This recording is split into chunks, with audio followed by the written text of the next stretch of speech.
3 minute के लिए गीत के माध्यम से सुमरन ध्यान करेंगे। सभी लोग मेरा साथ देंगे। धन्यवाद।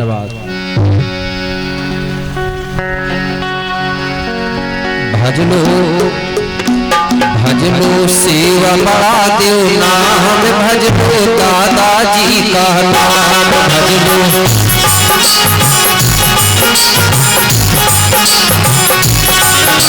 सेवा बड़ा देव नाम, भजलो दादाजी का नाम, भजलो दादाजी का नाम, भजलो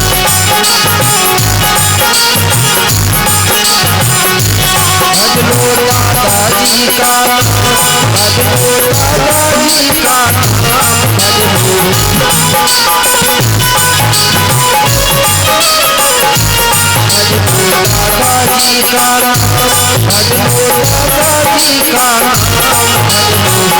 सेवा बड़ा देव नाम, भजलो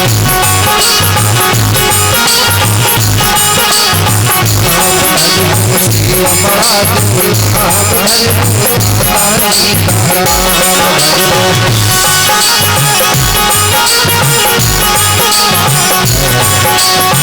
देव नाम, भजलो दादाजी का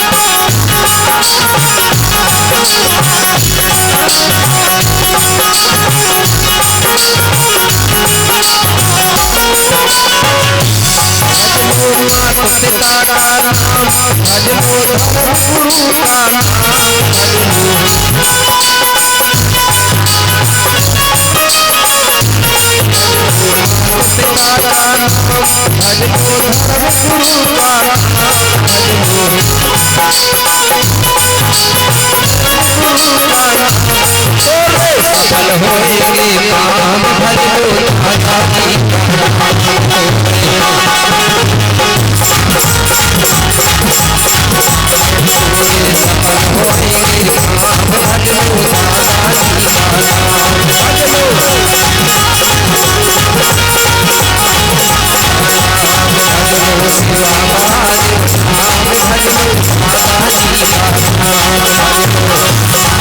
भजलो दादाजी का नाम, भजलो सेवा बड़ा देव नाम, भजलो दादाजी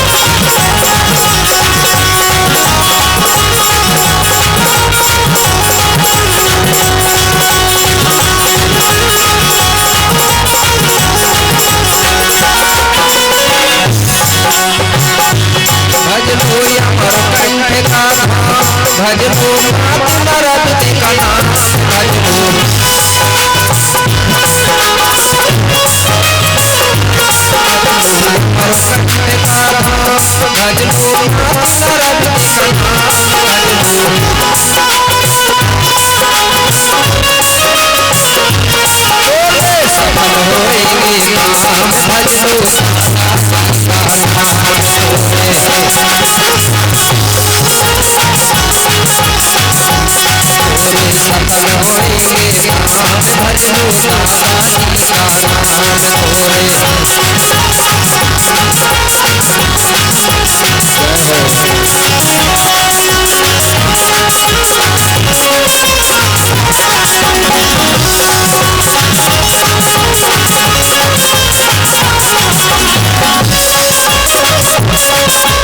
मात नरद का नाम, भजलो सफल होएंगे काम, भजलो सफल होएंगे काम, भजलो दादाजी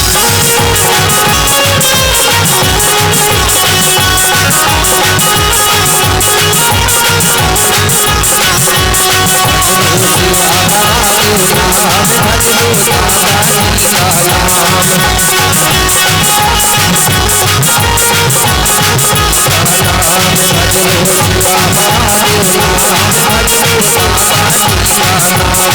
भजलो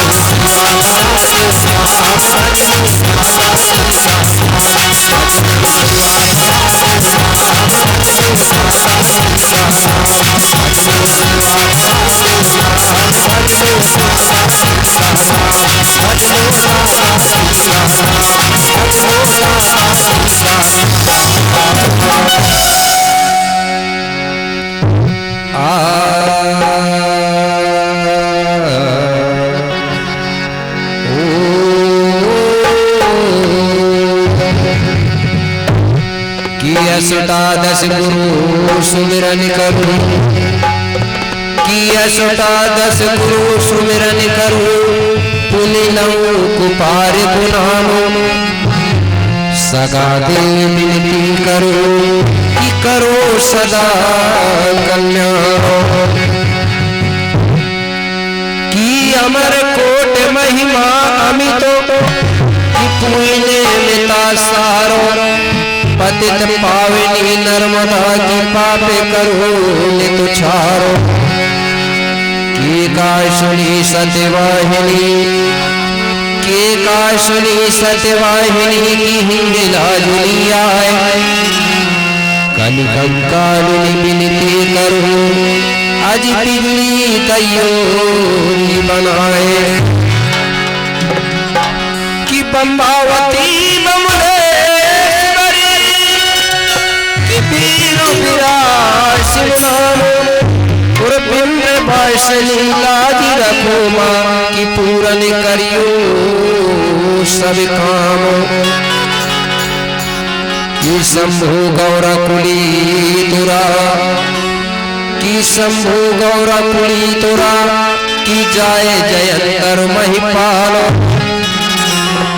गुरुदेव गण धनवंतुरी, कि जय जय सेवाभिमानो। हे परम शक्ति, हे पंच तत्व प्रतापे, पांच खंड धरती के राजा शंभु सिंह बाबा, धर्म गुरु पहंदी पारी को पार लिंगो बाबा, क्रांति की देवी रायता जंगो माता, और कालंकों को काटने वाली माता कली कंकाली दाई, मैं आपको कोटि कोटि बंदियों सेवा जोहार करता हूँ। आप मुझे ऐसी शक्ति देना, ऐसा ज्ञान देना, जिससे कि मैं धरती पर रहने वाले समस्त जीव प्राणियों के हित के लिए, समस्त सगा समाज की भलाई के लिए, सबको सत्मार्ग बता सकूं और सबका जीवन को सुखमय बना सकूं, ऐसा मुझे ज्ञान देना बाबा। मैं आपको कोटि कोटि वंदन सेवा जोहार करता हूँ। बोलिए शंभो शेख बाबा की, माँ भगवती मूलादाई गौरादाई की। बहुत बहुत धन्यवाद। आप सबको शंभु सिंह बाबा मूलादाई बूढ़ादेव बूढ़ेदाई सद्बुद्धि दे, सद्ज्ञान दे, सत्मार्ग दे, सबके तन में मन में धन में वास करे। आपके बेटा बेटी अच्छे पढ़े, आपका परिवार सदा सुखी रहे, ऐसी आपके लिए कामना करता हूँ और आपको ले चलता हूँ गोंडी गाथा कोया पुनेम की ओर। आप सब लोग ध्यान से सुनेंगे और अपने जीवन में उतारेंगे, तो अवश्य आप पर बूढ़ादेव बूढ़ेदाई की कृपा होगी और आपका जीवन सुखमय होगा। ऐसी आशा और विश्वास के साथ आपको आगे ले चलता हूँ। धन्यवाद।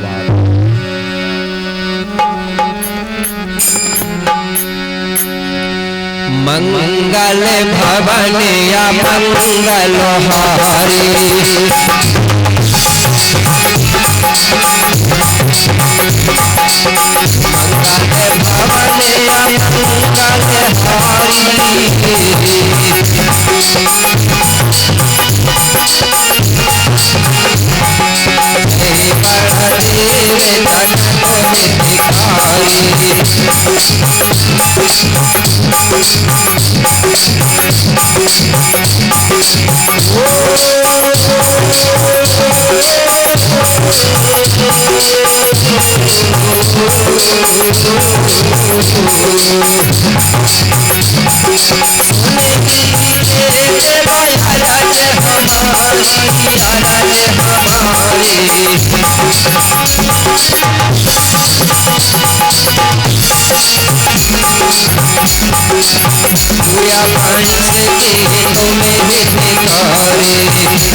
प्रिय सज्जनों, अब मैं आपको ले चलता हूँ गोंडी गाथा, गोंडी इतिहास की ओर।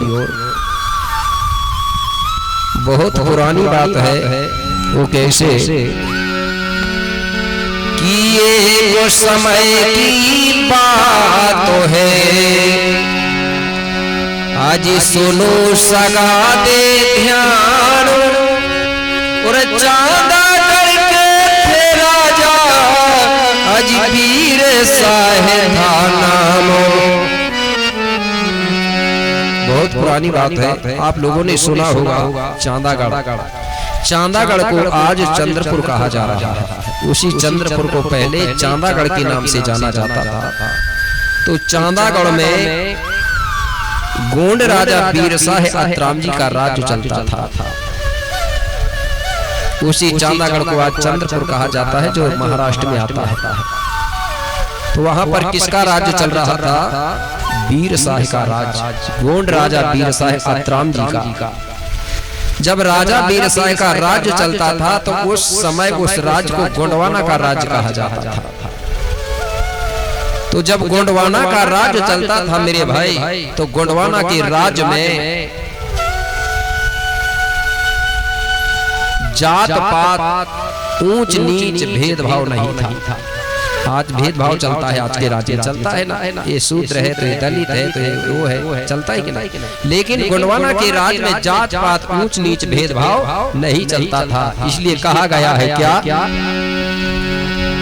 अरे नहीं थी जात पात कोई, मानव सभी बराबर था, नहीं ऊंच नीच कोई।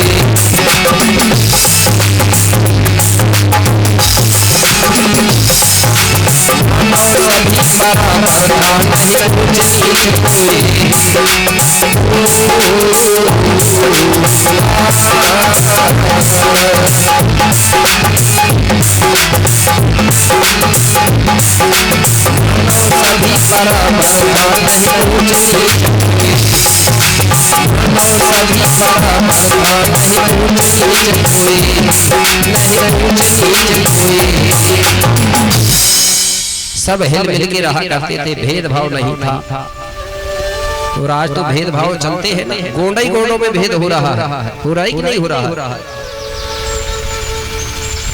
सब गोंडियन लोग जो आदिवासी हैं एक समान रहते थे, हिल मिल के रहते थे। और गोंडवाना के राज्य में चोर चंडाल भी नहीं थे, जुआ सट्टा पत्ता खेलने वाले भी नहीं थे। इसलिए कहा गया है इसके बारे में भी क्या? अरे नहीं थे चोर और जुआरी। जुआरी समझते हैं ना, जुआ सट्टा पत्ता वालों को कहते हैं जुआरी। गोंडवाना के राज्य में जुआ सट्टा पत्ता वाले भी नहीं थे। अरे नहीं थे चोर और जुआरी, घर में ताला नहीं लगता था, सुखी थी नर नारी।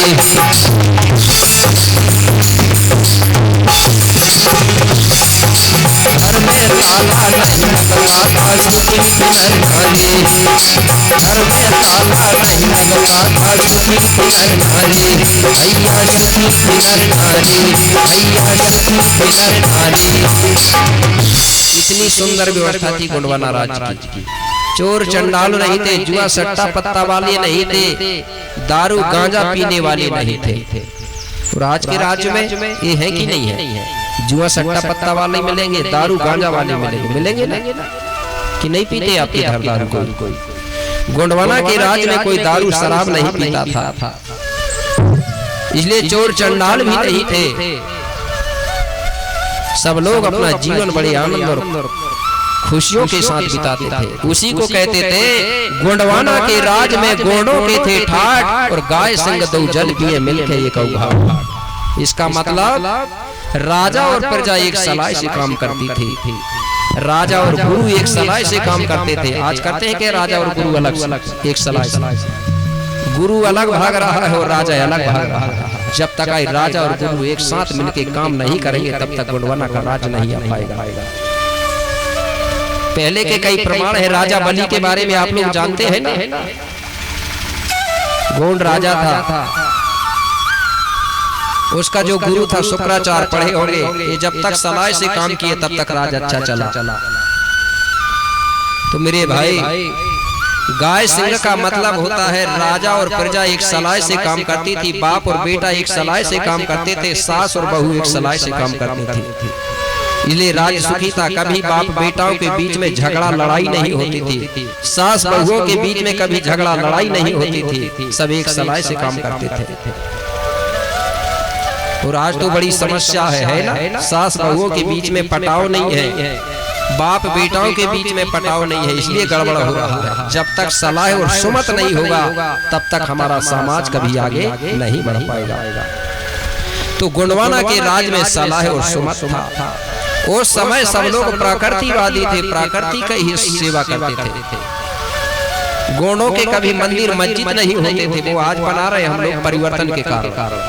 मंदिर नहीं होते थे गोंडों के, कि होते थे, अगर रहते तो आज भी मिलते, क्योंकि गोंडों के देवता मंदिर में होते ही नहीं थे।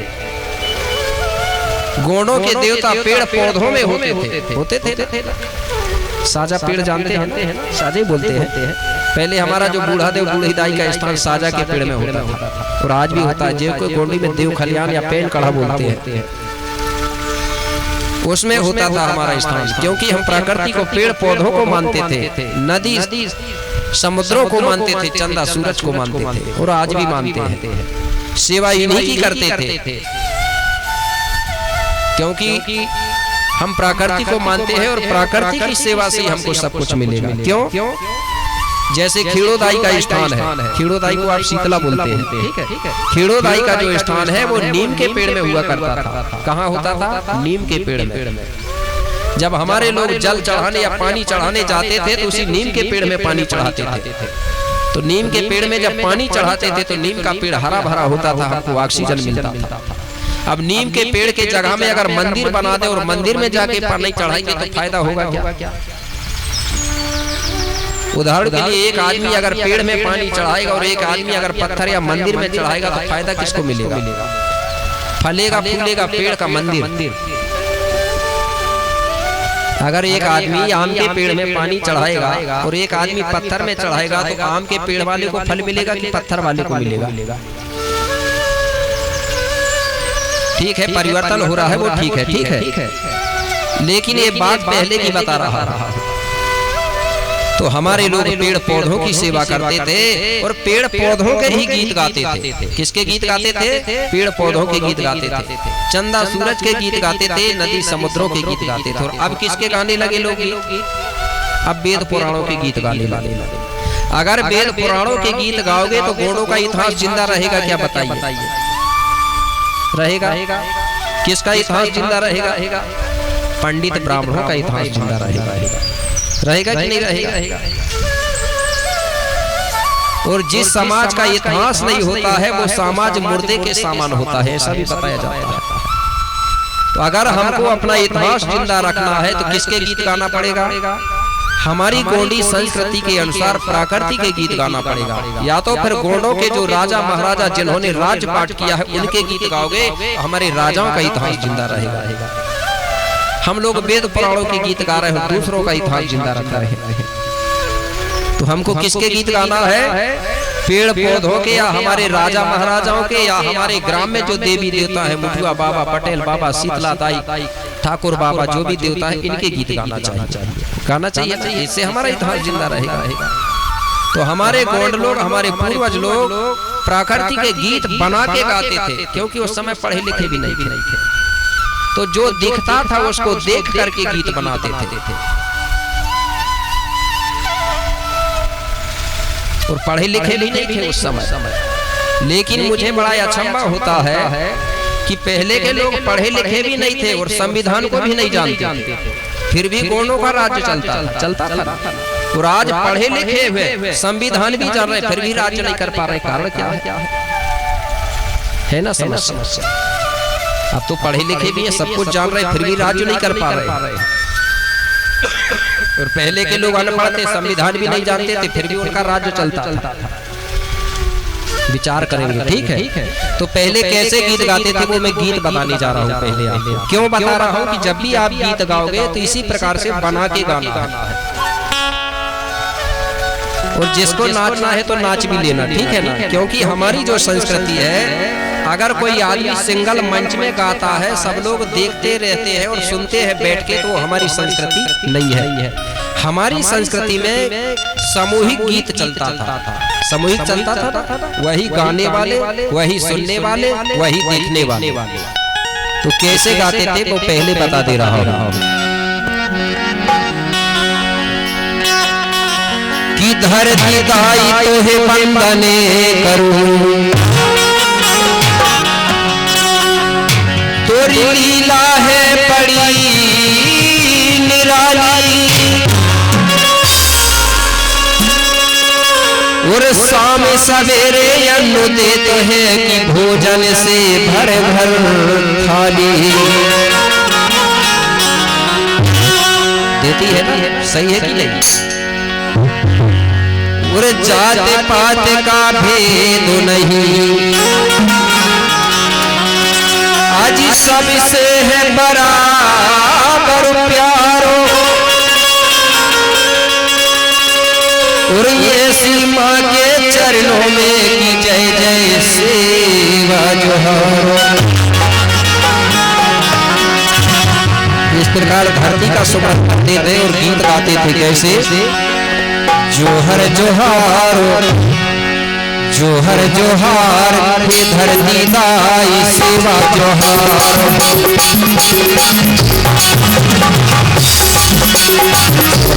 जोहार धरती दाई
सेवा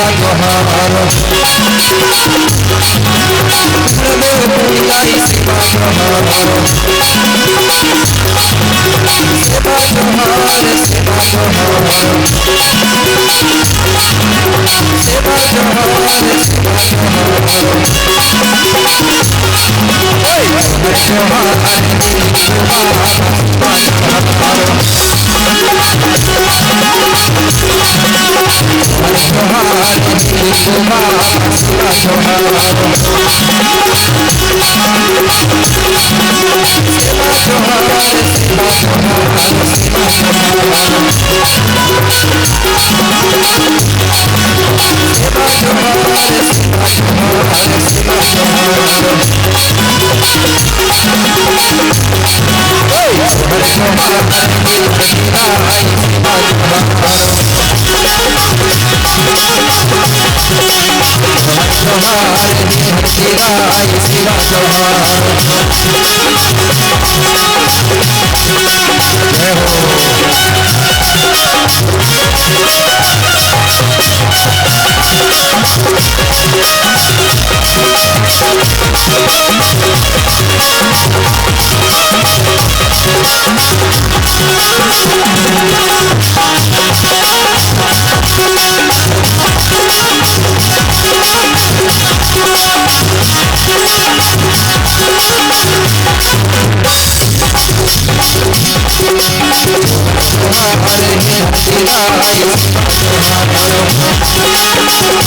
इस प्रकार से मेरे भाई गोंडी धर्म में मारा गया सारा गोंडी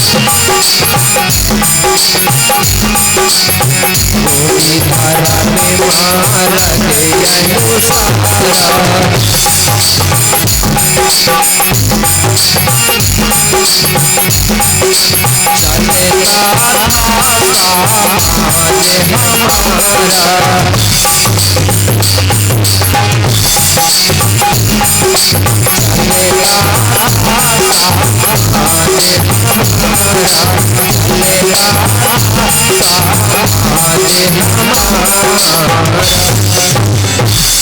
इस प्रकार गोंडी धर्म मार्ग के अनुसार चलता था समाज हमारा, इसलिए हमारा समाज सुखी था और संगठित था। जब तक हम लोग अपनी धर्म संस्कृति पर नहीं चलेंगे तब तक हमारा समाज कभी संगठित नहीं हो सकता। तो पहले राज्य क्यों करते थे हमारे गोंडी लोग? क्योंकि हमारे जो गोंडियन लोग हैं वो हमारी धर्म संस्कृति पर चलते थे, इसलिए समाज संगठित था। और जब समाज संगठित था इसलिए वो राज्य करते थे। जो समाज अपनी धार्मिक व्यवस्था पर चलता है वो समाज संगठित होता है, और जो समाज संगठित होता है वही राज्य करता है। तो पहले के लोग पढ़े लिखे नहीं थे, कुछ नहीं जानते थे, लेकिन अपनी संस्कृति पर चलते थे, इसलिए संगठित थे।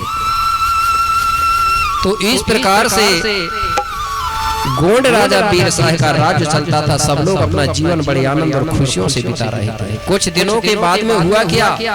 कुछ दिनों के बाद में अंगारा लैंड के रहने वाले कुछ विदेशी लोग गोंडवाना की धरती में आ गए।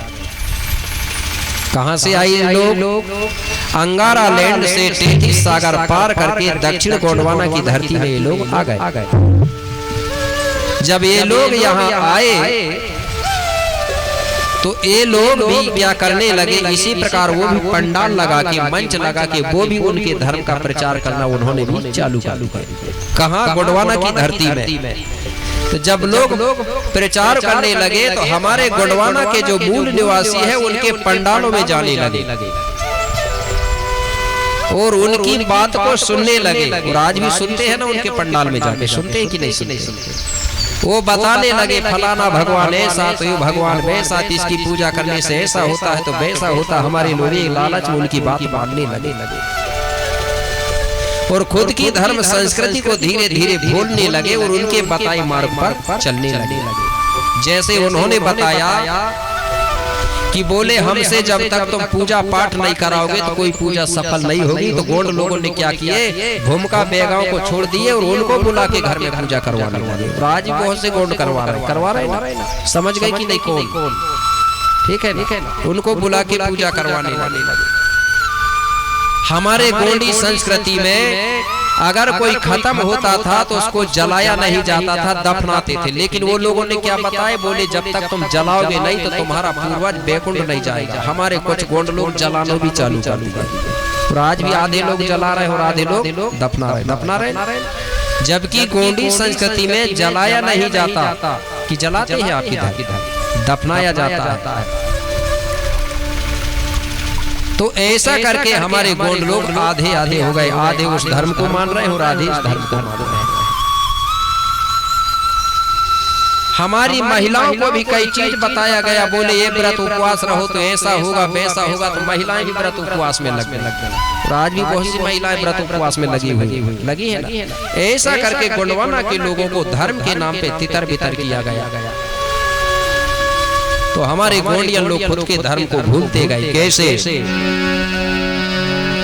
अरे गोंडी धर्म को छोड़ सगाने के धर्म अपनाई है, खुद के धर्म को छोड़कर दूसरे धर्मों को अपनाने लगे।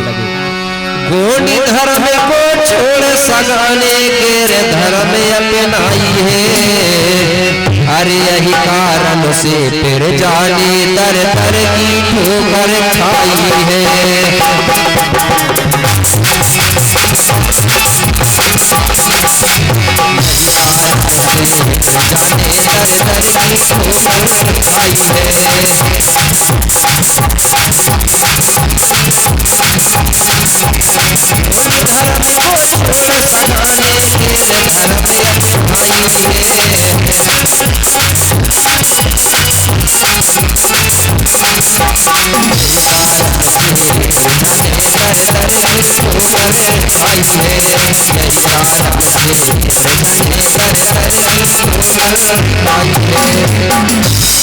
जब गोंडवाना के लोग खुद की धर्म संस्कृति को छोड़कर दूसरे धर्म में भटक गए और तितर बितर हो गए, एक दूसरे के पैर पकड़ के खींचने लगे, झगड़ा होने लगा, तो गोंडवाना की जो समाज है वो धीरे धीरे कमजोर होने लगी, विभिन्न प्रकार के कष्ट और दुखों को भोगने लगी, विभिन्न प्रकार के ठोकरें खाने लगी, कमजोर होने लगी।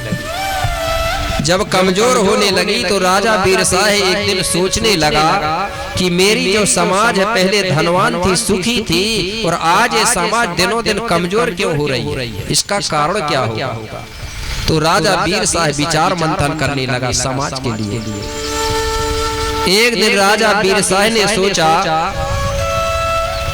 कि ये सामाजिक समस्या है, समस्या को समाधान कौन करेगा।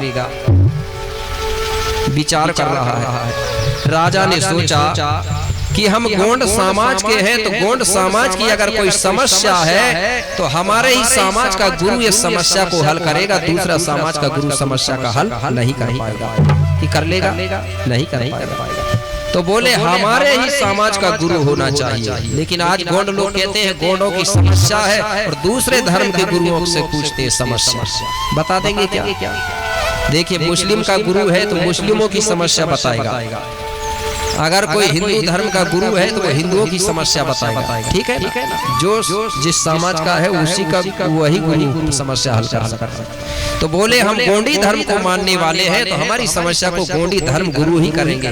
तो गोंडी धर्म के गुरु कौन है जानते हैं आप लोग? ब्राह्मण होते हैं क्या? उदाहरण बता रहा हूँ, विरोध नहीं करना। ब्राह्मण होते हैं क्या गोंडों के गुरु? नहीं होते। क्रिश्चियन होते हैं क्या? गोंडों के गुरुओं को भूमिका या बेगा के नाम से जाना जाता था, या मुठुआ भी बोलते हैं। ये पद होते हैं मुठुआ। कौन होते हैं? भूमिका होते हैं, मुठुआ होते हैं। तो गोंडों का जो गुरु था जिसको गुरु विक्रमदेव के नाम से जाना जाता था, राजा बीरशाह ने गुरु विक्रमदेव को खबर दिया क्योंकि हमारी सामाजिक समस्या है। तो गुरु विक्रमदेव को जब खबर दिया तो एक दिन की बात है, बताया जाता है कि गुरु विक्रमदेव एक दिन गोंड राजा बीरशाह के यहाँ आए। तो राजा बीरशाह ने अपनी समस्त समाज को भी ये खबर दिया कि हमारे गुरु का आगमन हो रहा है, इसलिए हम सबको इकट्ठा होके और अपने गुरुदेव के मुखार बिंदों से उनकी वाणी को सुनना है। तो तो एक दिन की बात है, राजा वीरशाह अपनी समस्त प्रजा सहित अपने गुरु विक्रमदेव के साथ बैठे हुए थे। उसी समय गुरु विक्रमदेव समाज की समस्या को हल करने के लिए गुरु विक्रमदेव से निवेदन करते हुए बोले गुरुदेव, ये जो समाज है पहले धनवान थी, सुखी थी, और आज ये समाज दिनों दिन कमजोर हो रही है, इसका कारण क्या है?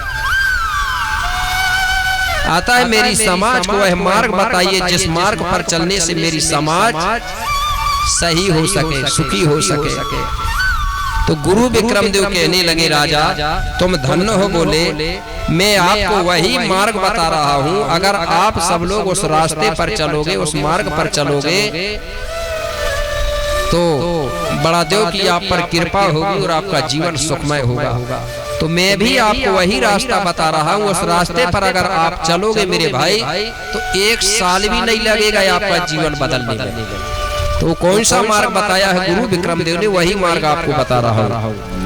क्या बोले गुरु विक्रमदेव? बोले राजा सुनो, अरे प्रकृति फल पेले है पूजा पूजा पूजा, अरे इससे बड़ा देव नहीं दूजा, इससे बड़ा देव नहीं दूजा, इससे बड़ा देव नहीं दूजा, देव नहीं।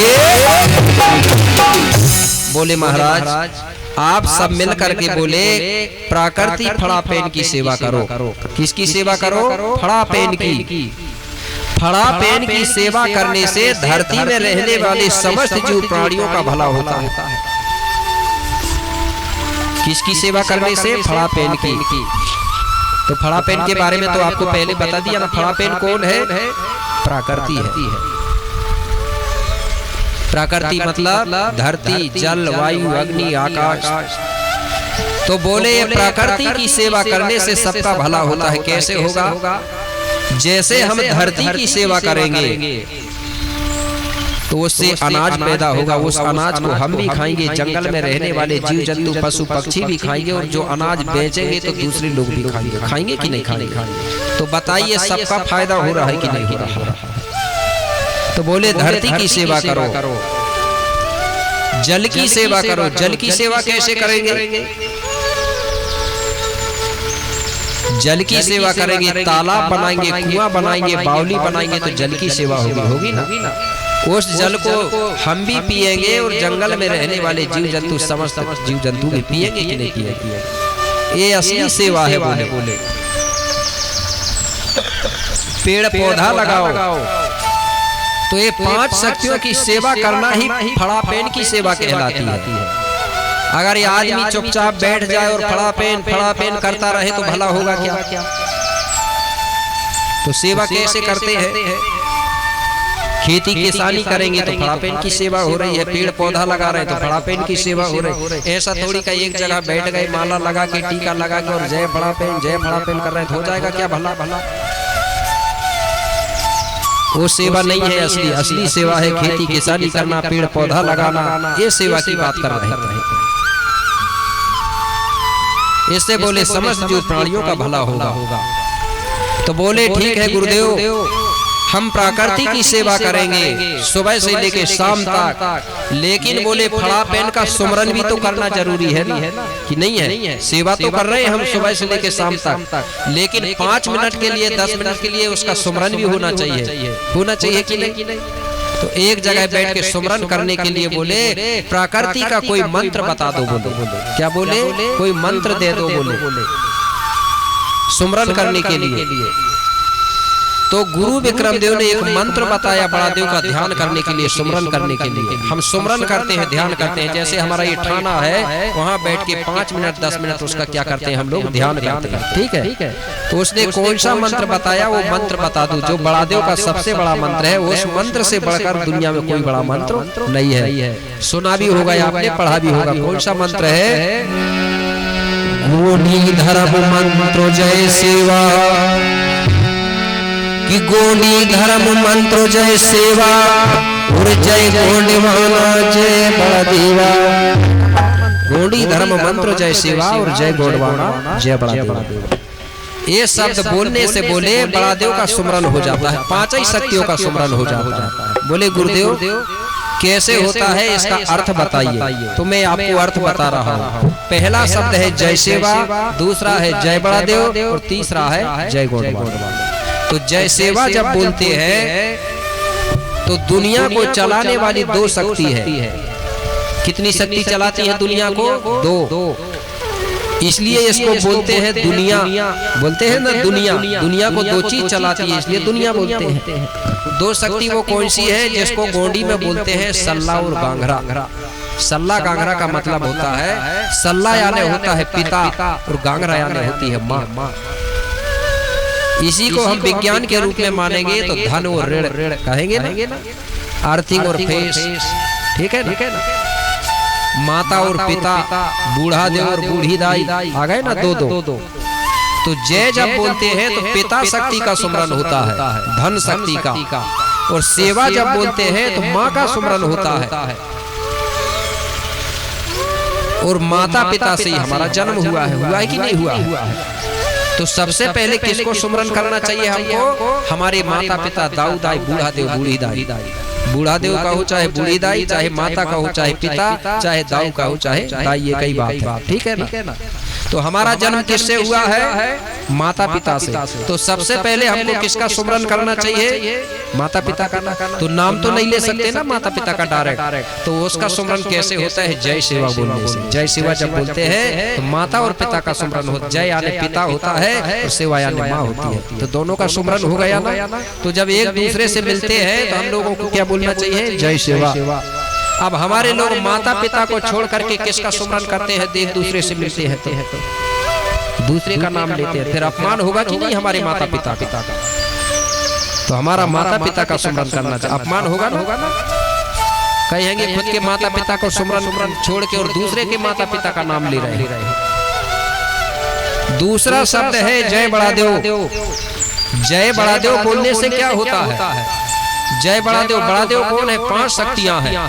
तो बड़ा देव जब कहते हैं तो पांच ही शक्तियों का एक साथ सुमरन होता है। जय बड़ा देव मतलब पांच शक्तियों का एक साथ सुमरन। पांच तत्वों का मतलब धरती, जल, वायु, अग्नि और आकाश। ये पांच शक्तियां समा गई जय बड़ा देव में। और जय सेवा में माता पिता, धन, ऋण शक्ति समा गई दुनिया को चलाने वाली। आखिरी में आया जय गोंडवाना।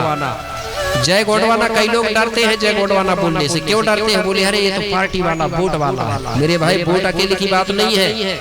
जय गोंडवाना एक बहुत बड़ा शब्द है। जैसे अगर कोई आदमी कहे जय भारत, तो जय भारत कहना क्या पार्टी है? पार्टी है क्या? नहीं है ना। जिस देश में हम लोग रह रहे हैं उस देश की जयकारा है जय भारत कहना। तो गोंडवाना क्या है?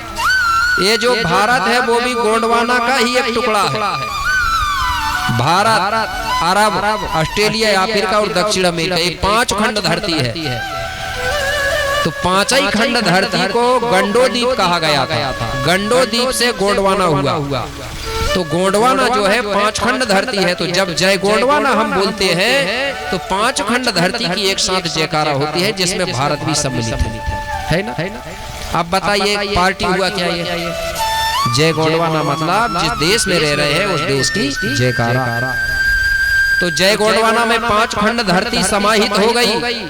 जय बड़ा देव में पांच देवता समाहित हो गए। और जय सेवा में धन और ऋण शक्ति समाहित हो गई। अब बचा क्या दुनिया में? कुछ नहीं बचा मेरे भाई। सबका सुमरन एक साथ हो गया। तो बताइए इस मंत्र से बड़ा कोई मंत्र है क्या? इसलिए हमको जय सेवा, जय बड़ा देव, जय गोंडवाना बोलना चाहिए।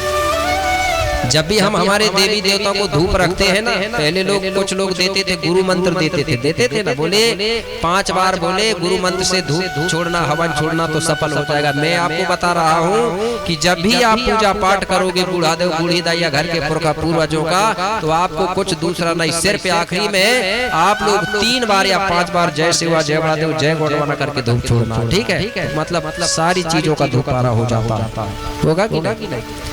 इस प्रकार से गुरु विक्रम देव ने ये मंत्र बताया, जय सेवा, जय बड़ा देव, जय गोंडवाना। समझ गए ना सभी? मातृशक्ति, पितृशक्ति भूलेंगे तो नहीं।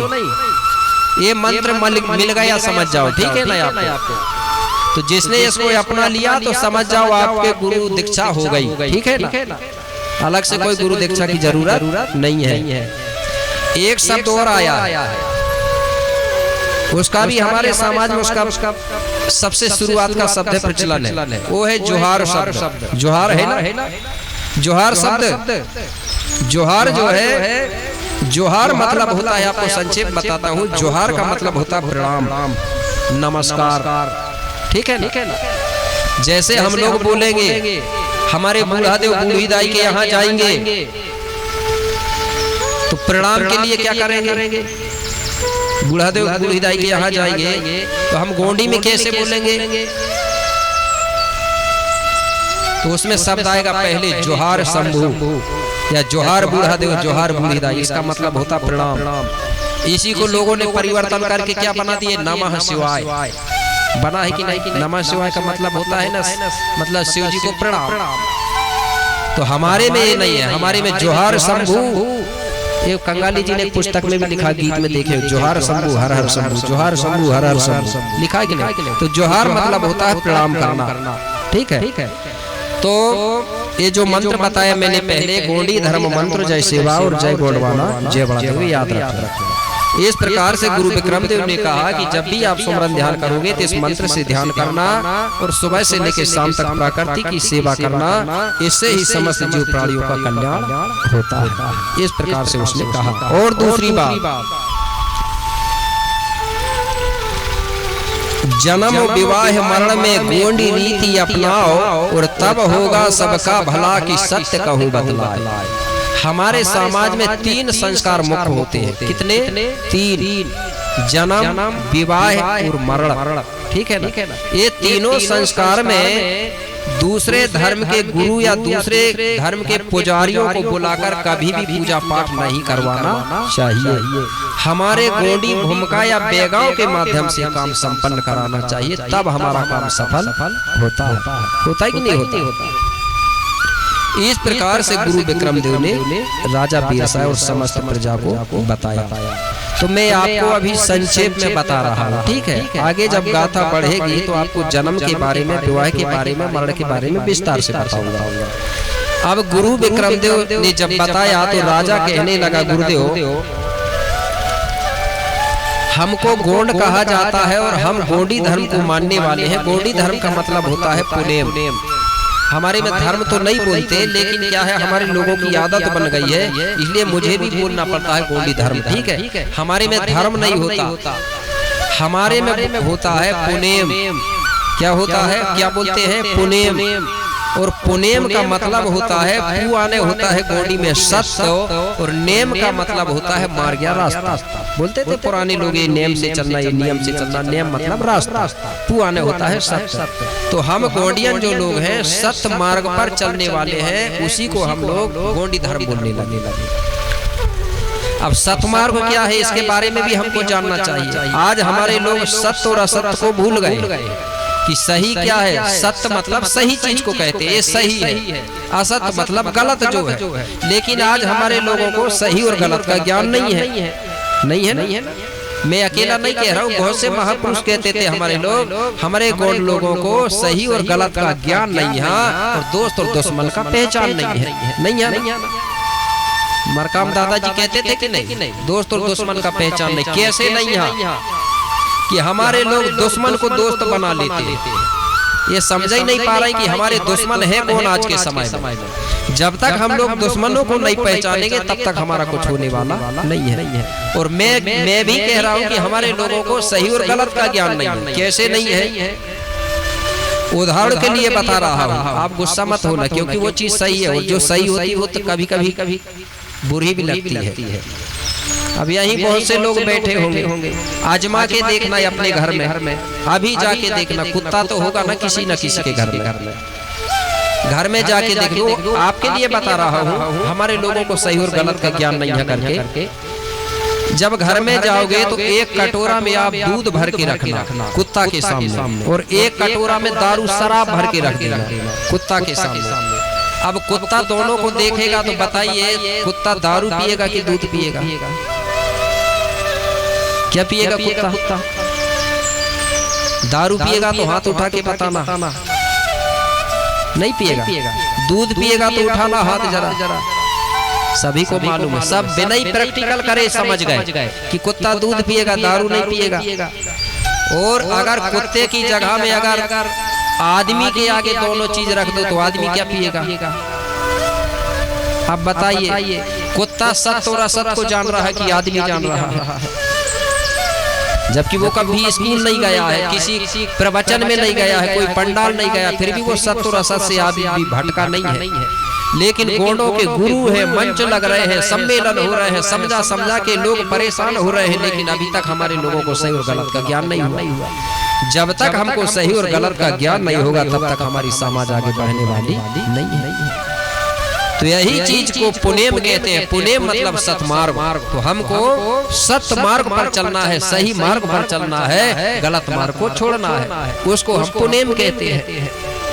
किसी भी चीज का प्रैक्टिकल करना है कि सही क्या है और गलत क्या है। ठीक। उदाहरण बताया मैंने, कुत्ता जानता है, बिल्ली जानती है। एक सुना होगा ना आपने कि बिल्ली के आगे अगर नकली चूहा बना के रख दो तो बिल्ली दौड़ेगी नहीं, ना पकड़ेगी नहीं। वो जानती है मिट्टी का चूहा है, इसको पकड़ूंगी तो मांस मिलने वाला नहीं है।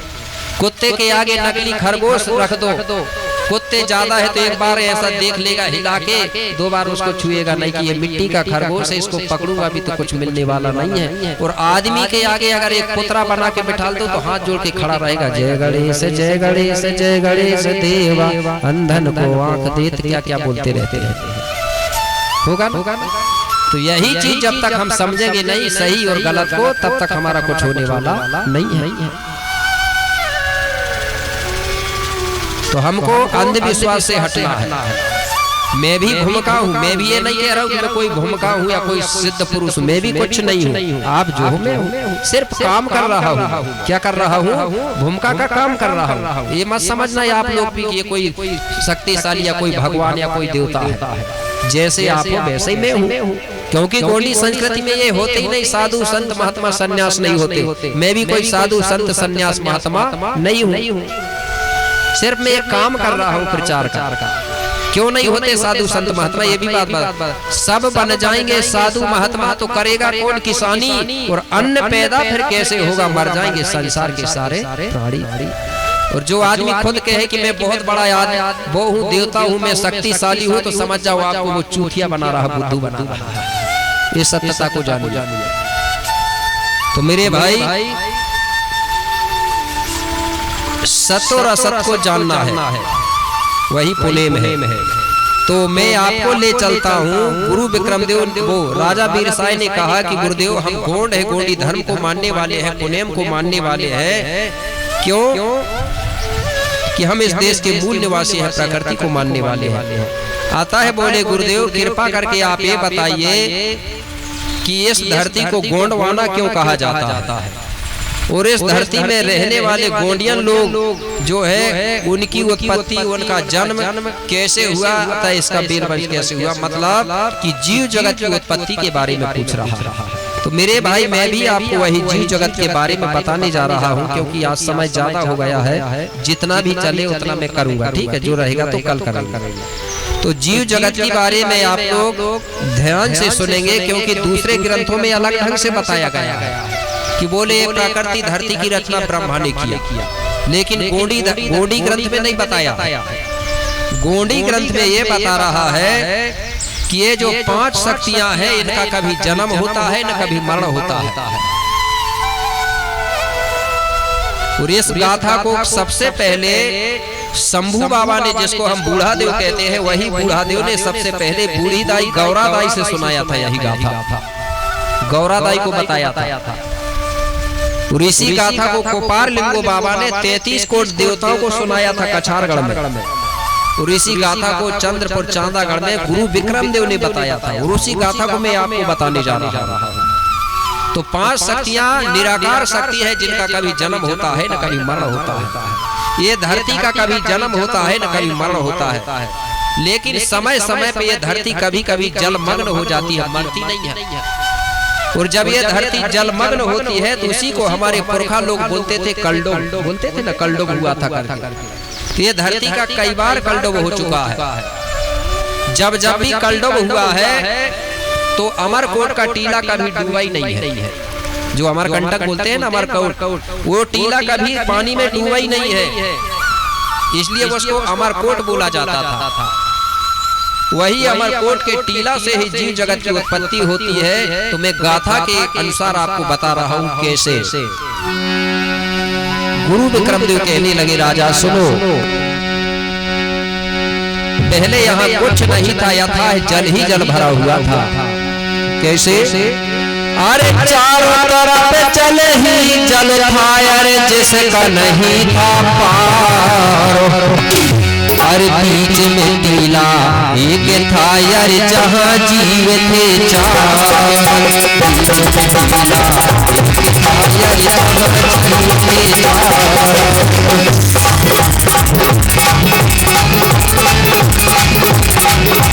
चारों तरफ जल ही जल था, अरे जिसका नहीं था पार।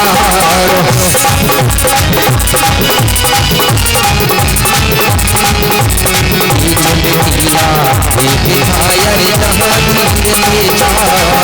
बीच में टीला एक था, अरे जहाँ जीव थे चार।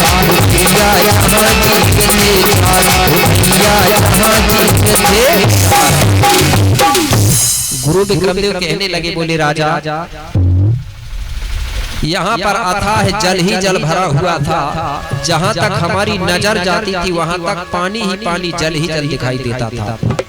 उरूसी जल के बीचों बीच एक टीला सा दिखाई दे रहा था, जिस टीला को आज अमरकंटक कहते हैं। बोले राजा उसी टीला में चार जीव प्राणी थे, जिसमें से दो सल्ला गांगरा के रूप में। सल्ला गांगरा, सल्ला यानी होता है पिता मतलब दाऊ शक्ति, और गांगरा यानी होती है माता शक्ति, दाई शक्ति। तो इस प्रकार से सल्ला गांगरा बोलते हैं हम। इसी को फोटो बनाने वालों ने परिवर्तन कर दिया, क्योंकि उनको कोई भी चीज बना के बेच के पैसा कमाना है। उन्होंने क्या किया, देखा तो नहीं है, जो सल्ला शक्ति है उसको शंकर जी नाम बना दिया फोटो में, आधा शरीर बनाया है। और आधा जो गांगरा शक्ति है उसको पार्वती बना दिया है, और दो रूप बना दिया है। शंकर जी पार्वती के आधे आधे बनाया है और बेच दिया। लेकिन कोई आधा आधा जिंदा रहेगा क्या? तो ये सल्ला और गांगरा शक्ति है, धन और ऋण शक्ति है, दाऊदाई शक्ति है। ये कहाँ थे? अमरकोट टीला में, जिसको हम सल्ला और गांगरा बोलते हैं। और दो जीव प्राणी और जीवित थे, कौआ और कछुआ। तो जो कौआ है वो आकाश में उड़ता था, समय समय पे आके टीला में बैठता था। और जो कछुआ है वो भी पानी में तैरता रहता था, समय समय पे आके टीला में आराम करता था। लेकिन दो जो है सल्ला और गांगरा, माता और पिता, ये हर हमेशा टीला में रहते थे। इस प्रकार से एक कौआ कछुआ सही चार जीव प्राणी थे। धीरे धीरे समय बीतते गया। कुछ दिनों के बाद में जो सल्ला और गांगरा है, नर और मादा शक्ति की क्रिया प्रक्रिया से सल्ला गांगरा ने दो अंडालों को जन्म दिया। अंडाल, दो अंडाल मतलब पहले बोलते थे बच्चों को, ठीक है, दो बच्चों को जन्म दिया, मतलब दो अंडालों को जन्म दिया। तो जो दो बच्चे थे उनमें से जो लड़का था, तो लड़का को कहते थे सुकमा पे आंधी रावेन। क्या नाम रखा गया था? आंधी रावेन। और लड़की का नाम रखा गया था सुकमा पेरी। कुछ क्षेत्र में सुकमा पेरी कहते हैं, कुछ क्षेत्र में कुसमा भी बोलते हैं, कुसमा पेरी। एक को दो नाम से जानते हैं। तो ये दोनों लड़का लड़की हुए। तो गोंडी क्षेत्र में लड़का लड़की नहीं बोलते, क्या बोलते हैं? टूरा टूरी। आपके इधर भी बोलते होंगे ना, पूरी भाषा कोई नहीं भूले। और गोंड अकेले नहीं बोलते, ऐसी का आदमी भी बोलता था, ओबीसी, सब लोग गोंडी बोलते थे पहले, क्योंकि सब एक थे उस समय। आज भी उनके सियाने लोगों से पूछना, वो भी टूरा टूरी बोलेंगे। इसका मतलब है कि वो भी गोंडी भाषा को जानते थे। तो दो लड़का लड़की हुए, तो ये टीला में कौआ कछुआ को छोड़ के कितने हो गए? फिर चार हो गए, ठीक है। अब सबसे पहले तो माता पिता सेवा करते हैं ना अपने बेटा बेटियों की, करते हैं कि नहीं करते? नहीं तो कुछ लोग कहते हैं नहीं गोंडे अकेले करते हैं सेवा, हम नहीं करते। जो सेवा नहीं करेगा तो मेरे भाई कुछ नहीं होगा, सभी को सेवा करना पड़ेगा। तो जब ये बेटा बेटी की सेवा करने लगे तो धीरे धीरे ये बेटा बेटी कुछ दिनों के बाद में बड़े हो गए। जब ये बड़े हो गए तो एक दिन सल्ला गांगरा कहने लगे अपने दोनों बेटा बेटियों से, बेटा पहले हम दोनों लोग एक टीला में रहते थे तो हमारा गुजर अच्छा चल जाता था, कोई समस्या कोई दिक्कत नहीं होती थी। लेकिन अब हम 2 से 4 हो गए, कुछ दिनों में 4 से 8 होंगे, फिर 8 से फिर 16 होंगे।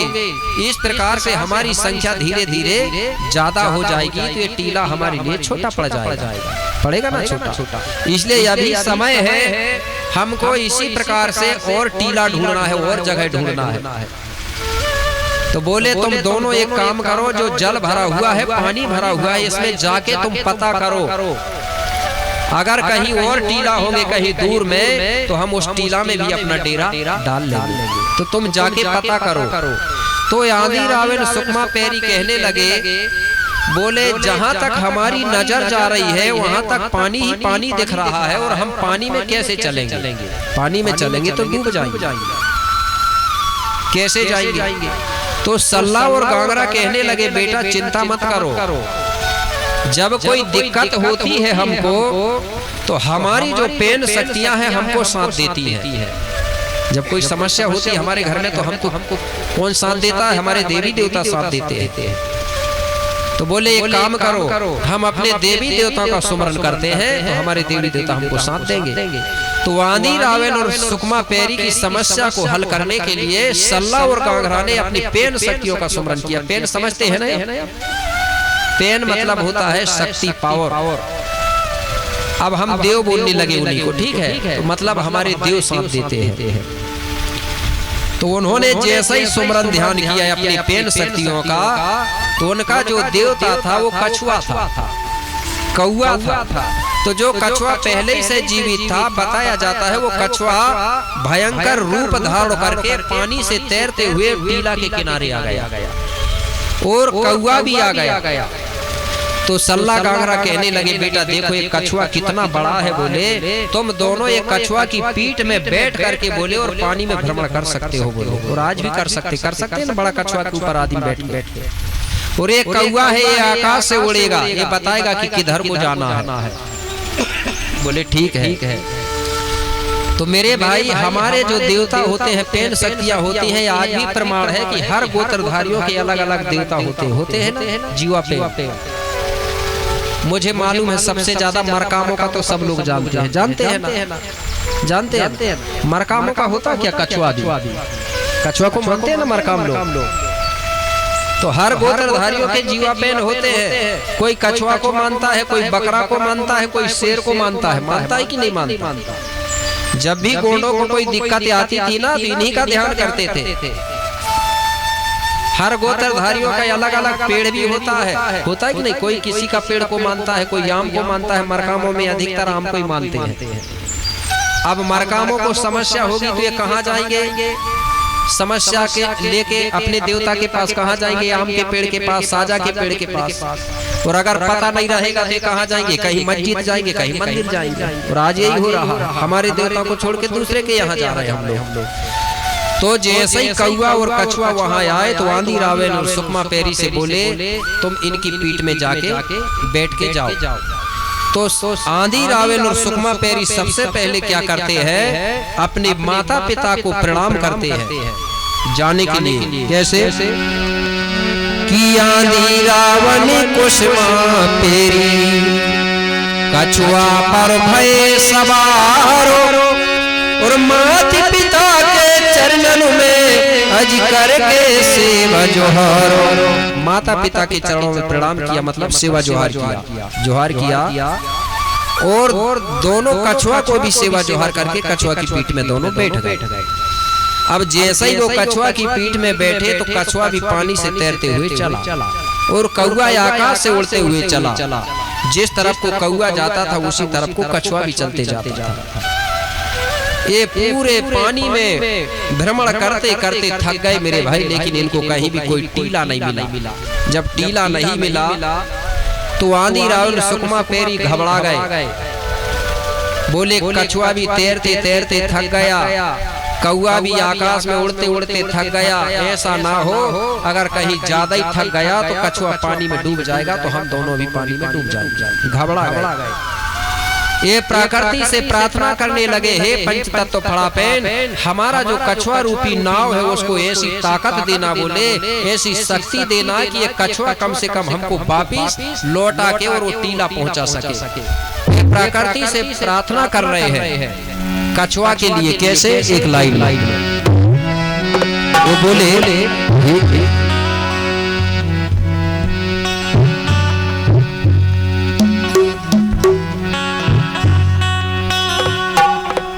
प्रार्थना कर रहे,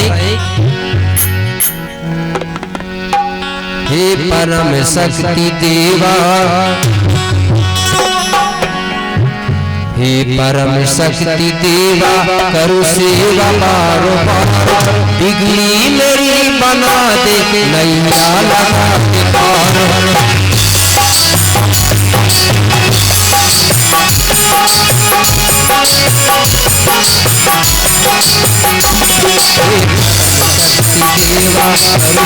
करो सेवा पारो पार, बिगड़ी मेरी बना दे नैया लगा के पार। मेरी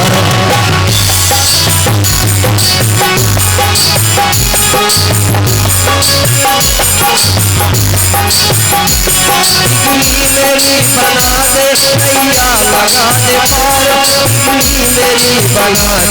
नैया लगा दे पार, मेरी बना दे नैया लगा दे पार।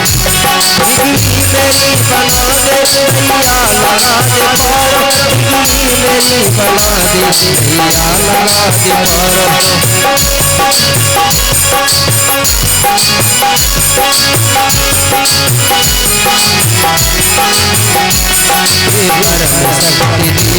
पार, मेरी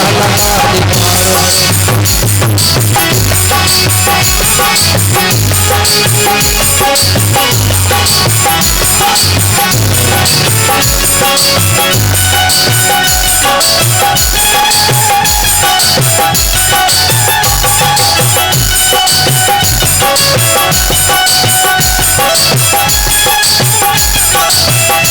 नैया लगा दे पार। देवा करो सेवा पारो पार, बिगड़ी मेरी बना दे नैया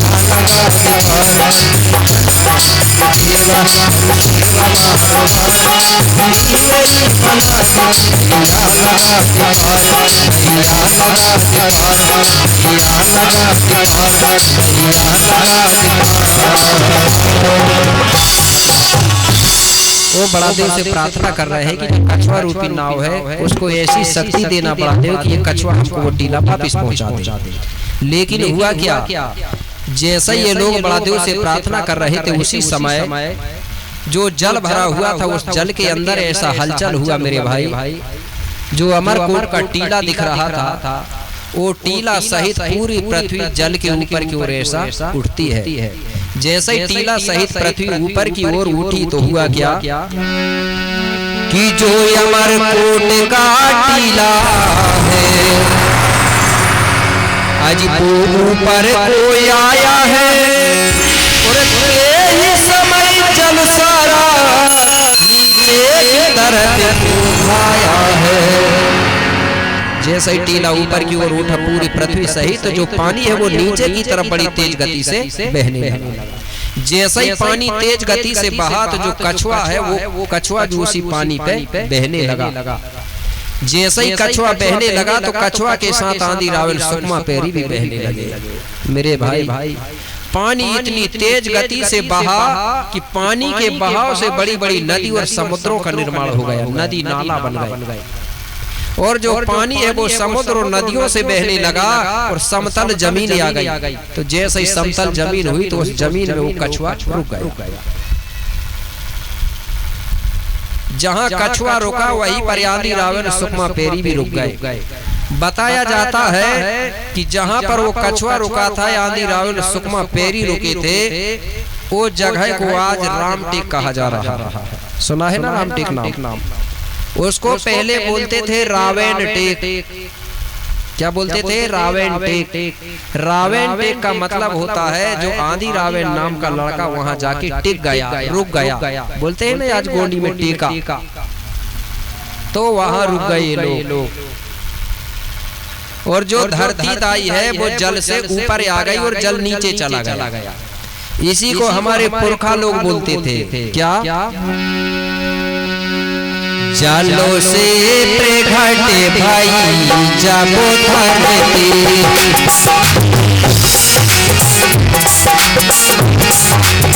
जलों से प्रगटो भाई है जाबो धरती।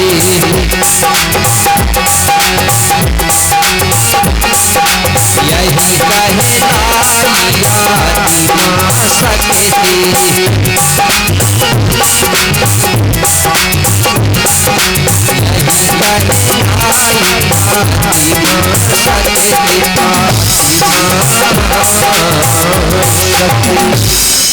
तो हमारे पुरखा लोग इसलिए बोलते थे धरती दाई को आदि शक्ति। किसको बोलते थे आदि शक्ति? धरती दाई को। क्यों? कि धरती दाई का जन्म नहीं हुआ है, ये जल से प्रकट हुई है, ये बोलते थे पुरखा लोग। और एक गाथा बताते थे। कौन? हमारे जो गाथा सुनाने वाले भी हमारे जो गुरु होते थे, जो गाथा सुनाया करते थे, हमारे इधर उनको पाटारी लोग बोलते हैं। इधर क्या बोलते हैं? भूल जाता हूँ। वो ऐसा किंगरी बजाते थे, किंकरी। ठीक है ना?